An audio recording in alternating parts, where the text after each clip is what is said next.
One and all dear students, today I am here with the 10th class SST English medium. Our today's topic is resources of India. Second means आज का हमारा topic है resources of India. Resources of India हमने first chapter में भी पढ़ा था, वो उसका फर्स्ट पार्ट था, और ये हम सेकंड चैप्टर के अंदर सेकंड पार्ट पढ़ेंगे। सेकंड चैप्टर में हम पढ़ने जा रहे हैं agriculture, crop, mineral and power resources. Means आज के टॉपिक में या इस चैप्टर में हम पढ़ने वाले हैं agriculture, crop, mineral and resources के बारे में। सो वन बाय वन हम स्टडी करेंगे। So let's start. देखिए, जो टर्म एग्रीकल्चर है, एग्रीकल्चर का मतलब सिर्फ ये नहीं होता है कि खेती या कृषि करना। एग्रीकल्चर का मतलब खेती और कृषि करना नहीं होता है, बल्कि एग्रीकल्चर एक वाइड रेंज है या फार्मिंग एक वाइड रेंज है। उसके अंदर फिशिंग भी आता है, फॉरेस्ट भी आता है, एनिमल रियरिंग भी आता है और डेयरी प्रोडक्ट भी आता है। India is an agriculture country. Geographical diversity in India create favorable condition for agriculture. आप लोगों को मालूम है कि इंडिया एक एग्रीकल्चर कंट्री है। तो एग्रीकल्चरल कंट्री किस लिए है ये? एग्रीकल्चरल कंट्री इसलिए है ये क्योंकि यहाँ पर जो क्लाइमेट है वो क्लाइमेट एक फेवरेबल कंडीशन प्रोवाइड करता है एग्रीकल्चर के लिए। यहाँ के जो क्लाइमेटिक कंडीशन है उसके कारण ये एग्रीकल्चरल लैंड है। ओनली अब हम यहाँ पर कुछ डाटा देखते हैं। Only 11% of the total area of the world is cultivable. दुनिया का केवल 11% जो एरिया है वही कल्टीवेबल है, मतलब वहाँ पर एग्रीकल्चर होता है। और जब हम इंडिया की बात करते हैं तो 51% एरिया इंडिया का ऐसा है जो कल्टीवेबल है, मतलब वहाँ पर क्या होता है, एग्रीकल्चर होता है।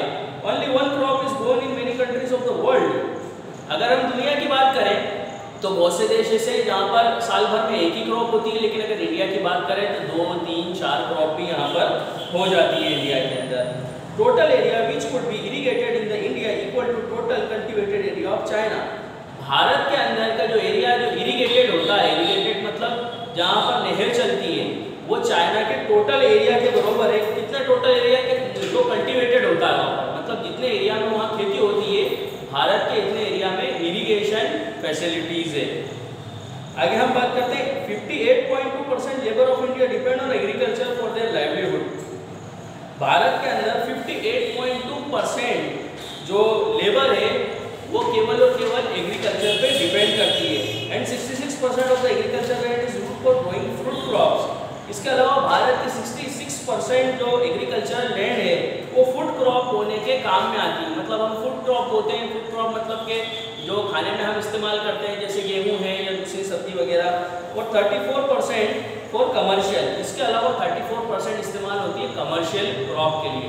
कमर्शियल क्रॉप की बात करें तो जिसे हम खाते नहीं है लेकिन कहीं ना कहीं उससे पैसे कमाए जाते हैं, जैसे कि जूट है, कॉटन है, ये सब कमर्शियल क्रॉप में आती है। Agriculture contribute 56.1% in the gross national product. अगर हम ग्रॉस नेशनल प्रोडक्ट की बात करें, जीडीपी की अगर हम बात करें, या सॉरी ग्रॉस नेशनल प्रोडक्ट की अगर हम बात करें तो 56.1% एग्रीकल्चर से ग्रॉस नेशनल प्रोडक्ट आता है। अब हम बात करें contribution of agriculture in the Indian economy के। इंडियन इकोनॉमी के अंदर एग्रीकल्चर का क्या कॉन्ट्रीब्यूशन है, क्या सहयोग है। देखिए, थोड़ा समय पहले हमने देखा होगा तकरीबन 10-12 साल पहले की जो दुनिया है वो मंदी के दौर से गुजर रहा था और कहीं ना कहीं आर्थिक मंदी की शिकार थी पूरी दुनिया। लेकिन भारत में उस मंदी का कोई असर देखने को नहीं मिला था या बहुत ज़्यादा देखने को नहीं मिला था। उसका कारण यही है कि भारत एक कृषि प्रधान देश है, तो कृषि ने कहीं ना कहीं यहाँ की जो अर्थव्यवस्था है उसको संभाले रखा था। तो अब हम इसीलिए अब हम देखने जा रहे हैं कि हमारी जो इंडियन इकोनॉमी है उसके अंदर एग्रीकल्चर का क्या कॉन्ट्रीब्यूशन है। देखिए, एग्रीकल्चर हमारे भारत का प्राइमरी ऑक्यूपेशन है। यहाँ पर क्रॉप भी कल्टीवेट होती है, क्रॉप भी बोई जाती है और इसके अलावा एनिमल रियरिंग भी होती है। मीन्स क्रॉप भी बोई जाती है और एनिमल रियरिंग भी यहाँ पर होती है। ओके, आगे हम देखते हैं 17% population of the world nourish on Indian agriculture. दुनिया की 17% जो पॉपुलेशन है वो इंडिया के एग्रीकल्चर के ऊपर डिपेंड करती है। मतलब कि कहीं ना कहीं जो इंडियन एग्रीकल्चर है वो दुनिया की 17% पॉपुलेशन को नरिश करता है। 2/3 population of India depend on agriculture for the livelihood. और इसके अलावा भारत की 2/3 पॉपुलेशन एग्रीकल्चर पर डिपेंड करती है अपनी लाइवलीहुड के लिए, अपने दिनचर्या को, अपने जीवन को चलाने के लिए। 2/3 labour power of the country is engage in agriculture. इसके अलावा भारत का 2/3 जो लेबर पावर है, लेबर पावर मतलब जो मजदूर है वो एग्रीकल्चर में इन्वॉल्व है। Many people get their involvement indirectly. बहुत से लोग ऐसे हैं जिनको इनडायरेक्टली अपनी मजदूरी मिलती है, कुछ लोगों को डायरेक्टली मिल जाती है, जो खेत के अंदर मजदूरी वगैरह करते हैं, कुछ को इनडायरेक्टली मिलती है। आगे हम देखते हैं either they engage in the handicraft और स्मॉल मींस इनडायरेक्टली मिलती है, मतलब कहीं ना कहीं कोई स्मॉल स्केल इंडस्ट्रीज के अंदर इन्वॉल्व है जो एग्रीकल्चर पे डिपेंड करती है, उनको रॉ मटेरियल एग्रीकल्चर से मिलता है, जैसे तेंदूपत्ता इंडस्ट्रीज हुई या सोयाबीन इंडस्ट्रीज हुई या बाकी जो इंडस्ट्रीज हैं जो कहीं ना कहीं एग्रीकल्चर पर डिपेंड करती है। इसके अलावा हम बात करें एग्रीकल्चर बहुत सारी चीज़ों के लिए रॉ मटेरियल प्रोवाइड करता है, जैसे क्लोथिंग कपड़े, हम जो कपड़े पहनते हैं कॉटन वगैरह जो होता है वो भी एग्रीकल्चर से आता है। जैसे अगर हम फाइबर की बात करें तो कॉटन है, जूट है, सिल्क है, वूल है ना, ये सब का सब। इसके अलावा लेदर है, ये सब एग्रीकल्चर से आता है। अब आप बोलेंगे वूल और लेदर कैसे आता है एग्रीकल्चर से, तो थोड़ा सा पहले मैंने आपको इंट्रोडक्शन में बताया कि एग्रीकल्चर का मतलब ना सिर्फ खेती करना बल्कि इसमें फिशिंग भी आती है, एनिमल रियरिंग भी आती है, डेयरी प्रोडक्ट भी आता है। तो कहीं ना कहीं ये एग्रीकल्चर का हिस्सा है, क्योंकि ये सारी चीज़ें कहीं ना कहीं डायरेक्टली या इनडायरेक्टली एग्रीकल्चर पर डिपेंड करती है। इसके अलावा cotton industry, jute industry, edible oil industry, sugar industry, tobacco industry, ये सारी की सारी इंडस्ट्री एग्रीकल्चर के ऊपर डिपेंड करती है। Indian agriculture is nourishing the increasing population, agriculture products gives carbohydrate, fat. देखिए अगर हम बात करें तो जो एग्रीकल्चर है वो हमें न्यूट्रिशन प्रोवाइड करता है, मतलब इंडियन एग्रीकल्चर से हमें कार्बोहाइड्रेट मिलता है, प्रोटीन मिलता है, फैट्स मिलता है, विटामिन, मिनरल्स और हमारे फूड प्रोडक्ट्स वगैरह ये सब मिलते हैं। मतलब जो हमारी बैलेंस डाइट होती है वो हमें पूरी तरीके से इंडियन एग्रीकल्चर से मिल जाती है। दुनिया में बहुत से देश ऐसे हैं जहाँ पर ज़्यादा क्रॉप ही होती है या कम क्रॉप होती है और पूरी जो बैलेंस डाइट है वो वहाँ से उनको नहीं मिल पाती, उनको दूसरे देशों पर डिपेंड होना पड़ता है अपनी बैलेंस डाइट के लिए।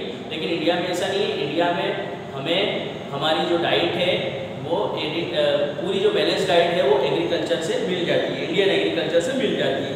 महात्मा Gandhi has said about the population and supply of food, life depend on agriculture, where agriculture is not beneficial, life itself would not be beneficial here.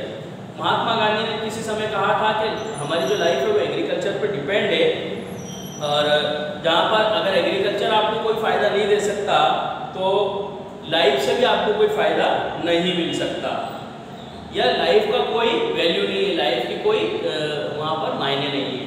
आगे हम देखते हैं Indian agriculture is the backbone of our country's economy, its success और failure directly affected the food problem, internal external trade. देखिए हमारा जो agriculture है वो कहीं ना कहीं इंडियन इकोनॉमी की, भारत की अर्थव्यवस्था की बैकबोन है, भारत की अर्थव्यवस्था की रीढ़ की हड्डी है। अगर हमारा एग्रीकल्चर अफेक्ट होगा तो कहीं ना कहीं हमारा जो इंडिया की जो अर्थव्यवस्था है वो भी अफेक्ट होगी। एग्रीकल्चर में जब फसल ठीक से नहीं आती है तो हमारी जो अर्थव्यवस्था है उसके ऊपर भी इसका असर देखने को मिलता है। तो कहीं ना कहीं फूड से रिलेटेड प्रॉब्लम होने लगती है, मतलब अगर हमने सही से फूड को स्टोर करके नहीं रखा है तो वहाँ पर फूड से रिलेटेड प्रॉब्लम होती है, और कुछ इंटरनल और एक्सटर्नल इश्यूज होते हैं ट्रेड के, ट्रेडिंग वगैरह हमारी कम हो जाती है, तो ये सारी चीज़ें होती हैं। तो कहीं ना कहीं ये क्यों होती है, क्योंकि कहीं हम जो है एग्रीकल्चर जो है वो इंडियन इकोनॉमी की बैकबोन है। आगे हम बात कर लेते हैं क्रॉप की डिस्ट्रीब्यूशन ऑफ क्रॉप की। हमारे भारत के अंदर कितने टाइप की क्रॉप्स होती है। देखिए अगर मैं डिस्ट्रीब्यूशन ऑफ क्रॉप की बात करूँ तो ये मैं आपको थोड़े समय में अभी एक स्नैपशॉट प्रोवाइड कर दूँगा। जो डिस्ट्रीब्यूशन ऑफ क्रॉप है, इस डिस्ट्रीब्यूशन ऑफ क्रॉप के अंदर बताया गया है कि इंडिया के अंदर 2 टाइप्स की क्रॉप होती है। एक तो अकॉर्डिंग टू सीजन के अकॉर्डिंग क्रॉप होती है, और एक होती है अकॉर्डिंग टू स्टडी। सीजन की अगर मैं बात करूँ तो खरीफ, रबी और ज़ाइद, ये 3 टाइप की क्रॉप्स होती है। और अगर स्टडी की मैं बात करूँ तो फूड क्रॉप और कैश क्रॉप, ये 2 टाइप्स की क्रॉप होती है। अगर सीजनल क्रॉप की बात करें तो खरीफ क्रॉप, अगर खरीफ क्रॉप की बात करें तो ये रेनी सीजन की क्रॉप भी कहलाती है। रेनी सीजन मतलब जून जुलाई में इसको बोया जाता है और सितंबर या अक्टूबर में इसको काट लिया जाता है। अगर मैं कुछ खरीफ क्रॉप की बात करूँ तो ये rice, jowar, bajra, maize, soybean, sugar cane, cotton, groundnut, ये सब खरीफ क्रॉप्स हैं। मतलब ये खरीफ क्रॉप रेनी सीजन पर डिपेंड है, रेनी सीजन के टाइम में इसको बोया जाता है। अब रबी क्रॉप की बात कर लेगा तो रबी क्रॉप वो होती है जिन्हें अक्टूबर या नवंबर में बोया जाता है और मार्च के एंडिंग में या मार्च के स्टार्टिंग में काट लिया जाता है। तो इसके कुछ एग्जाम्पल्स हैं वीट, ग्राम, बार्ले, मस्टर्ड, टोबैको, ये रबी क्रॉप के एग्जाम्पल है। अब इसके बाद हम बात करते हैं जायद क्रॉप की। अगर जायद क्रॉप की मैं बात करूँ तो the crop grown in summer, जो समर सीजन के अंदर बोई जाती है वो क्रॉप होती है जायद क्रॉप, जो समर सीजन में बोई जाती है। लेकिन ये हर जगह नहीं बोई जाती। मीन्स आपने देखा होगा कि समर सीजन के अंदर बहुत सारे लोगों के जो खेत हैं वो खाली होते हैं, वहाँ पर कोई क्रॉप नहीं बोई जाती। तो ये वहाँ पर बोई जाती है जहाँ पर गर्मी के दिनों में वाटर अवेलेबल है, पानी अवेलेबल है, वहाँ पर जायद क्रॉप बोई जाती है।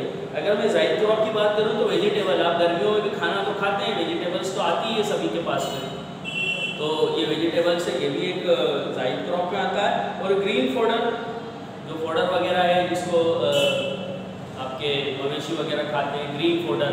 फोडर तो वैसे सूखा भी होता है, लेकिन ग्रीन फोडर जो है वो ये। इसके अलावा कुंबर वगैरह, ककड़ी वगैरह जो आती है, और इसके अलावा जो आपका खरबूजे वगैरह आते हैं, ये सब जायद क्रॉप में होते हैं। अब हम बात कर लेते हैं फूड क्रॉप की। अगर मैं फूड क्रॉप की बात करूँ तो फूड क्रॉप वो होती है जिससे हमें डायरेक्टली फूड मिलता है, जैसे कि राइस है, वीट है, ज्वार है, मेज़ है, बाजरा है, ग्राम है, तुअर है, और तुअर दाल, और इसके अलावा दूसरी अदर पल्सेस, दूसरी दालें। अब कैश और कमर्शियल क्रॉप की बात करें तो कैश और कमर्शियल क्रॉप वो होती है जिससे हमें कहीं ना कहीं प्रॉफिट होता है और ये हमारी इकोनॉमी को बढ़ाने में सहायक होती है। तो अगर हम कैश क्रॉप की बात करें तो कैश क्रॉप में इंक्लूड होता है cotton, jute, tea, coffee, soybean या दूसरे oil seed, sugar cane, tobacco, rubber, etcetera etcetera. तो ये सभी बात हुई इंडियन एग्रीकल्चर की या इंडियन क्रॉप की। अब यहाँ पर आपको पेज नंबर 21 और पेज नंबर 22 पे भारत में कौन कौन सी क्रॉप होती है, the main crop of India, और उसका डिस्ट्रीब्यूशन दिया हुआ है।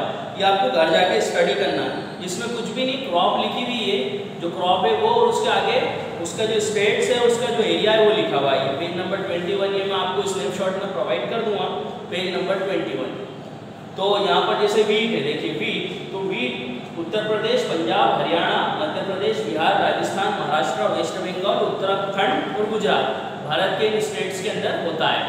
तो आपको ये पेज नंबर 21 और पेज नंबर 22 यहाँ तक, पोटैटो तक ये स्टडी करना है। इसको आप एक बार पढ़ेंगे आपको समझ में आ जाएगा। मीन्स इसमें क्रॉप लिखी है और उनके एरिया लिखे हुए हैं। आगे हम बात कर लेते हैं knowledge, type and method of farming through visit of developed farm. अगर हम बात करें नॉलेज की, टाइप की और मेथड ऑफ फार्मिंग की, तो देखें स्टडी करते हैं। अगर हम एंशिएंट टाइम की बात करें तो एंशिएंट टाइम में हम ट्रेडिशनल फार्मिंग या ट्रेडिशनल खेती किया करते थे। ट्रेडिशनल फार्मिंग का मतलब होता है कि जहाँ पर हम बहुत ज़्यादा मॉडर्न मीन्स ऑफ इक्विपमेंट का इस्तेमाल नहीं करते थे, और जो पुराने जो परंपरागत हमारे पास में जो खेती के उपकरण होते थे उन्हीं का इस्तेमाल करते थे। और इसके अलावा फर्टिलाइजर्स, पेस्टिसाइड, इंसेक्टिसाइड और इंडस्ट्रीज़ के अंदर प्रोसेस्ड सीड का इस्तेमाल भी नहीं करते थे, वही परंपरागत चीज़ों का इस्तेमाल करते थे। तो इसकी वजह से हमारी खेती बहुत ही कम थी। लेकिन आज के टाइम में, आज के दौर में हमने जो इस्तेमाल किया है वो पेस्टिसाइड्स का, इंसेक्टिसाइड्स का और मॉडर्न इक्विपमेंट्स का इस्तेमाल किया है, जैसे ट्रैक्टर, थ्रेशर, ट्रॉली, इन सब का हमने इस्तेमाल किया है। ये सब चीज़ों के इस्तेमाल के कारण हमारी जो खेती है और जो हमारे एग्रीकल्चर है वो बहुत ज़्यादा समृद्ध हो गया है। ओके, तो अब हम बात करते हैं टाइप्स ऑफ फार्मिंग की। In Madhya Pradesh, improved varieties of different crops have been developed. Improved varieties means such variety of crops which are produced in a larger quantity, which are more resistant against disease and pest.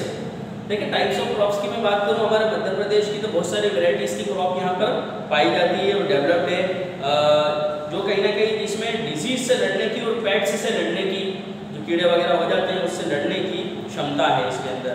जैसे अगर मैं wheat की बात करूँ, इसमें तो बहुत सारे टाइप्स के वीट है हमारे यहाँ, या आप पढ़ लीजिएगा, यहाँ पर वैरायटी लिखी है सुजाता, शरबती, विदिशा, GW273, MP 4010। फिर पैडी की बात करूँ मैं तो JR75 और क्रांति। मेज़ की बात करें तो जवाहर मक्का 08, जवाहर मक्का 12। फिर ग्राम की बात करें तो JG11, JG74, JG75। और सोयाबीन की बात करें तो JS90-41, JS80, 81, JS 355, JS 9560, JS 9041, JS 8021। तो ये सब कहीं ना कहीं हमने टाइप्स ऑफ फार्मिंग की बात करी। अब इसके बाद में आता है classification of farming. Classification of farming की अगर हम बात करें तो फार्मिंग के बहुत सारे क्लासिफिकेशन हैं। तो ये क्लासिफिकेशन ऑफ फार्मिंग हम कल पढ़ेंगे। आज का आपका होमवर्क ये रहेगा कि आपको इस बुक्स के जो हमने आज रीड किया है, जो समझा है, उसके मैं आपको स्नैपशॉट्स वगैरह प्रोवाइड कर दूंगा। तो वो स्नैपशॉट्स आपको वहाँ से उस रीड एंड रिवाइज करना है, ये आपका होमवर्क रहेगा। और जो पिछला हमारा चल रहा है चैप्टर नंबर 2 जो हमारा चल रहा है, वो चैप्टर नंबर 2 हमें कंप्लीट करना है। मीन्स मैंने चैप्टर नंबर 2 के भी आपको स्नैपशॉट्स वगैरह या PDF प्रोवाइड कर दिए, तो वो आपको कंप्लीट करना है, ये आपका होमवर्क रहेगा। ओके, जय हिंद, जय भारत।